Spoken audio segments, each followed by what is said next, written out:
हिमालय की उन ऊंचाइयों पर जहां आज एक भव्य मंदिर खड़ा है, कभी वहां सिर्फ बर्फ थी, ग्लेशियर थे और जमी हुई चट्टानें थीं। वैज्ञानिकों के अनुसार आज से हजारों वर्ष पहले केदारनाथ का यह पूरा इलाका स्थायी हिमखंडों और ग्लेशियरों से ढका हुआ था। उस समय यहां न तो आज जैसे रास्ते थे, न ही मानव बसावट, और फिर भी इस बर्फीले इलाके में एक शिव स्थल का अस्तित्व बना रहा।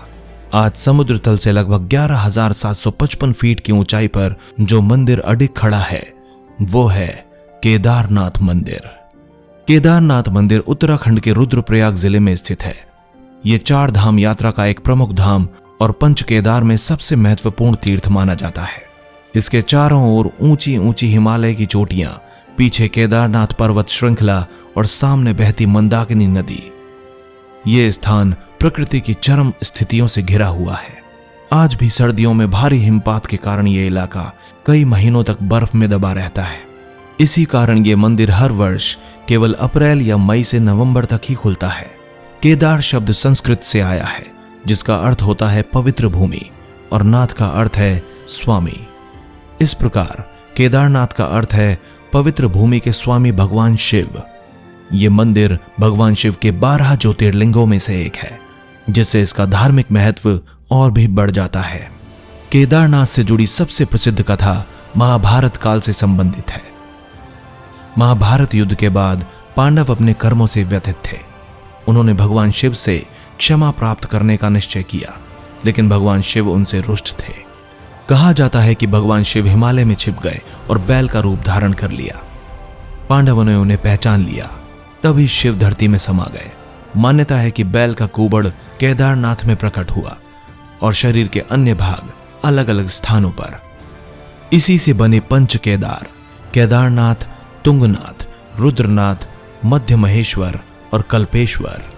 ऐतिहासिक दृष्टि से देखें तो वर्तमान केदारनाथ मंदिर का पुनर्निर्माण 8वीं शताब्दी में आदि शंकराचार्य द्वारा कराया गया था, लेकिन यह भी माना जाता है कि इससे पहले यह इलाका लंबे समय तक हिमयुग और ग्लेशियर्स के प्रभाव में रहा।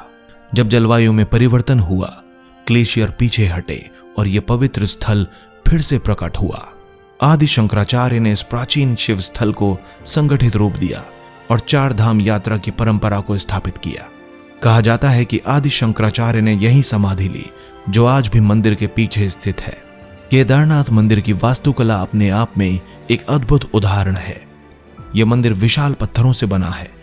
इन पत्थरों को जोड़ने में सीमेंट या लोहे के प्रयोग के स्पष्ट प्रमाण नहीं मिलते। मंदिर की ऊंचाई लगभग 85 फीट है। गर्भगृह में स्थित शिवलिंग अन्य ज्योतिर्लिंगों से अलग है। यह त्रिकोणाकार और उभरी हुई पीठ के रूप में दिखाई देता है, जो बैल के कुबड़ का प्रतीक माना जाता है। इतनी ऊंचाई, कठोर मौसम और भूकंपीय क्षेत्र में ऐसी संरचना का टिके रहना प्राचीन भारतीय इंजीनियरिंग की गहराई को दर्शाता है। केदारनाथ मंदिर ने कई प्राकृतिक आपदाओं को भी झेला है, लेकिन सबसे भयावह आपदा आई जून 2013 में। तेज बारिश, बादल फटना, ग्लेशियर का फट जाना और मंदाकिनी नदी का विकराल रूप, जिससे पूरे इलाके में भीषण तबाही मच गई। इमारतें, रास्ते और आश्रय स्थल नष्ट हो गए।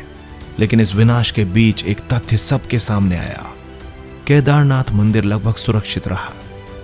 आपदा के समय मंदिर के पीछे से एक विशाल चट्टान बहकर आई और मंदिर के ठीक पीछे रुक गई। इस चट्टान ने पानी के तेज बहाव को मोड़ दिया था और मंदिर को सीधी टक्कर से बचा लिया। आज इस चट्टान को भीमशिला कहा जाता है। वैज्ञानिकों के अनुसार मंदिर की संरचना भूकंपरोधी सिद्धांतों पर आधारित है। पत्थरों का भार संतुलन, मंदिर की दिशा और उसका आकार, सब कुछ इस प्रकार डिजाइन किया गया है कि प्राकृतिक बलों का प्रभाव कम पड़े। यह दर्शाता है कि प्राचीन भारत में प्रकृति, भूगोल और जलवायु की गहरी समझ मौजूद थी। केदारनाथ मंदिर से जुड़े कुछ महत्वपूर्ण तथ्य। मंदिर के मुख्य पुजारी आज भी कर्नाटक के वीरशैव लिंगायत समुदाय से होते हैं। सर्दियों में जब मंदिर बंद हो जाता है तो शिवलिंग की पूजा उखीमठ में की जाती है। मंदिर के पास स्थित गांधी सरोवर एक महत्वपूर्ण धार्मिक स्थल है। इतनी ऊंचाई पर ऑक्सीजन की कमी के बावजूद हर वर्ष लाखों श्रद्धालु यहां पहुंचते हैं।